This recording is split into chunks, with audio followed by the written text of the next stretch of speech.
funcionamento das instituições democráticas, à luz dos elementos disponíveis nos autos, não se tem característica a ponto de levar uma destituição de um poder e instituição de uma nova ordem. Excelência, me permite um... Pois não, ministro. O artigo 359-M, na verdade, fala em tentar, né? Então, não se pressupõe a consumação, mas sim a tentativa. Só essa... Ambos falam em tentar. Exato. A questão, para mim, eles não agiram para tentar depor o governo. A deposição do governo dependeria, ou essa tentativa de deposição de atos que não estavam ao alcance da atuação dessas pessoas. Permite, ministro? Pois não. Porque acho que essa questão é extremamente importante, porque são dois pontos diversos, se eu entendi o que Vossa Excelência colocou.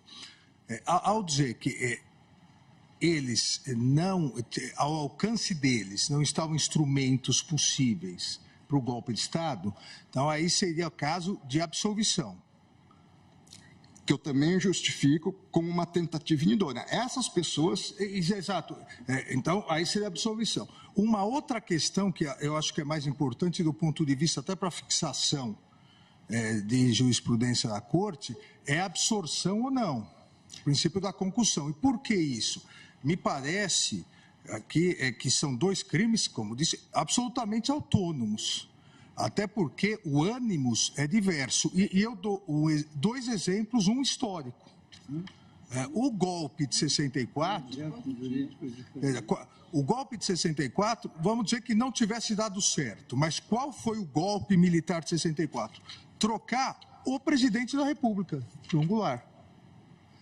Não foi, em momento algum, tentar mexer com a estrutura dos outros poderes, até porque, lamentavelmente, os demais poderes aderiram. Então, você consegue vislumbrar uma tentativa de golpe na troca do poder, na troca daquele que foi legitimamente e democraticamente eleito, como uma conduta autônoma. O que, na minha opinião, no meu voto, eu entendi, ao prever a intervenção, ao pedir a intervenção federal, se pretendia trocar o presidente eleito pelo candidato que perdeu. Esse é um crime. A outra coisa é atacar o funcionamento do Supremo Tribunal Federal ou do Congresso Nacional com a invasão, impedindo a atuação. Volto alguns meses. Vamos dizer que essa conduta do dia 8 de janeiro fosse antes do final do mandato do anterior presidente. A conduta idêntica.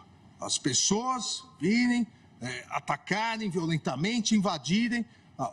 Nós não teríamos acusação de golpe de Estado, porque elas não estavam pretendendo trocar o presidente, mas elas estavam pretendendo obstaculizar o andamento do Supremo Tribunal Federal e do Congresso. Tenho dúvidas, ministro Alexandre, por quê? Nesse exemplo também de uma ação anterior ao encerramento do exercício do mandato do ex-presidente. Porque, formalmente, teríamos também uma consideração de um poder legitimamente eleito que estaria impedido. Na minha análise, à luz dos fatos dessas figuras, desses manifestantes vândalos criminosos, deles não tinha ação idônea para destituir um poder. Nós podemos encontrar ação idônea em outras ações. Eu compreendo. A minha única preocupação aqui nesse debate, acho importante. Entendo que se encontrássemos essas condutas, poderia haver os dois mesmo crimes. Conforme a situação, poderia até haver os dois crimes. Eu acho que o importante de definirmos é exatamente isso, do ponto de vista geral. Os dois crimes podem coexistir em concurso material, dependendo da circunstância. Veja, nós estamos tratando pela primeira vez da aplicação de uma norma penal com conceitos bastante indeterminados. E uma lei extremamente nova. Então, você pega o conceito. O que é Estado Democrático de Direito? É um conceito amplo, onde nós podemos, em alguma medida, encaixar várias questões. Foi a primeira vez que nós tivemos manifestações violentas em Brasília? Não. Nós já tivemos invasão do Congresso Nacional violenta. Nós já tivemos ministérios aqui postos com incêndio, fogo. Nós já tivemos outras manifestações violentas. É verdade que penso que foi a primeira vez no Supremo Tribunal Federal. Foi. Mas em outros contextos, não. Eu acho, desculpe-me, Zandra, eu acho que a gente tem que fazer um pouco também de uma contextualização. Eu estou aqui há muitos anos e, de fato, assisti a várias invasões de ministérios, episódios isolados que nós tivemos a partir de movimentos sociais, protestos e coisas do tipo.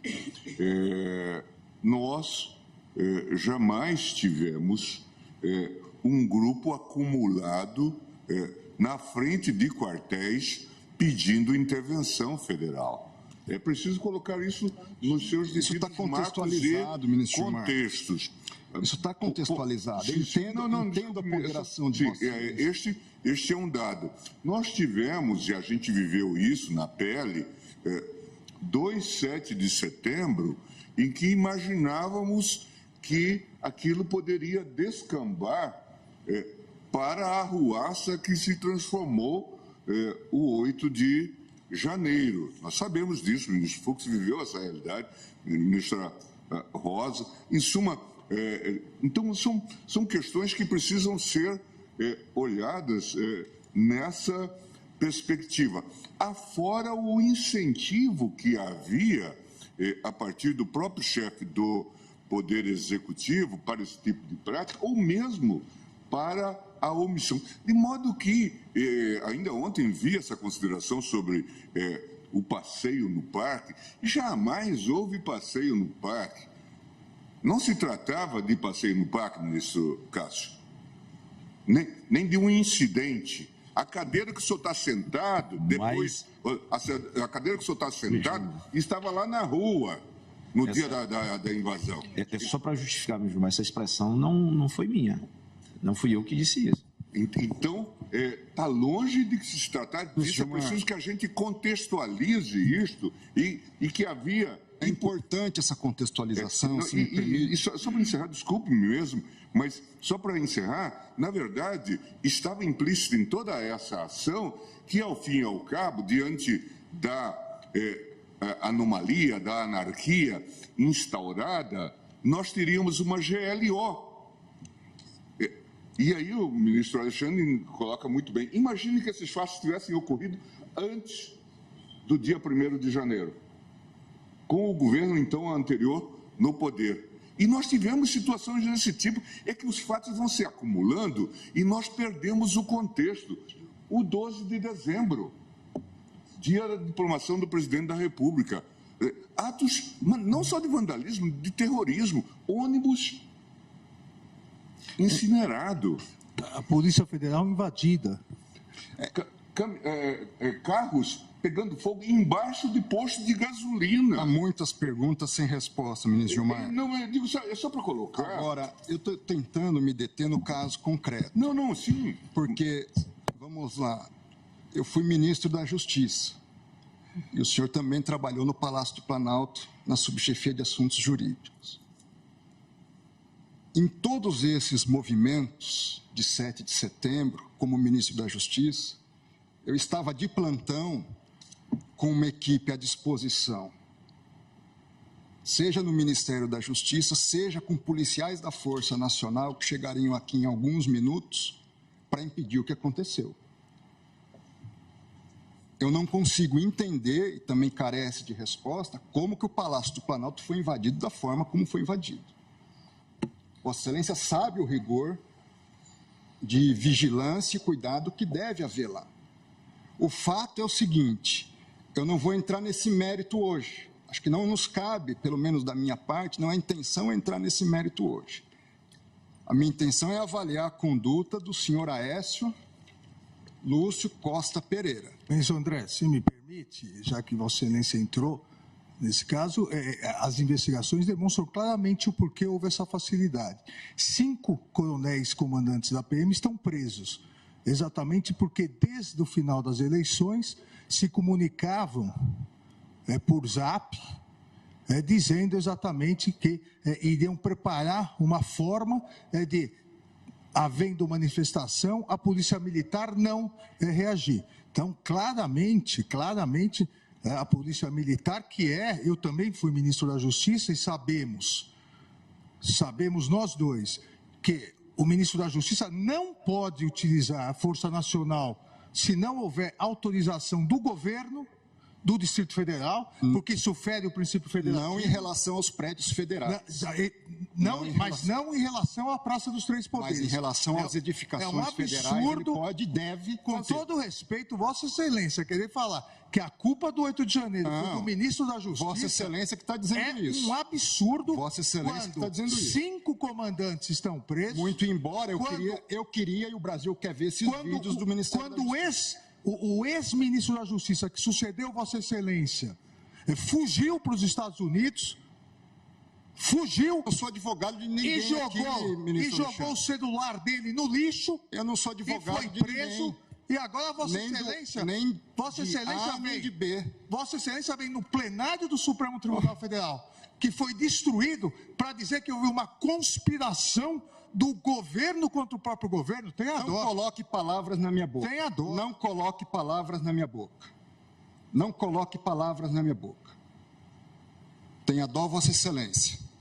Não, eu tenho a impressão só que a gente precisa... Posso terminar, meu... Não, pode terminar. É só para a gente ter esse leitmotiv, esse pano de fundo, para que possamos, de fato, entender. É claro, e Vossa Excelência tem razão, nós estamos julgando o Aécio, mas é preciso que a gente entenda esse contexto. Eu acompanhei, como Vossa Excelência, muitos desses episódios, acompanhei também o episódio do trancamento de rodovias, especialmente no meu estado. Dialoguei com o ministro da Justiça de então, em que carros eram atravessados na pista e inicialmente começou-se como se fosse uma greve de caminhoneiros. E nós sabemos o que greve de caminhoneiros representa. Está se celebrando agora essa triste efeméride, 50 anos do golpe no Chile, que começa com a marca dos caminhoneiros em greve.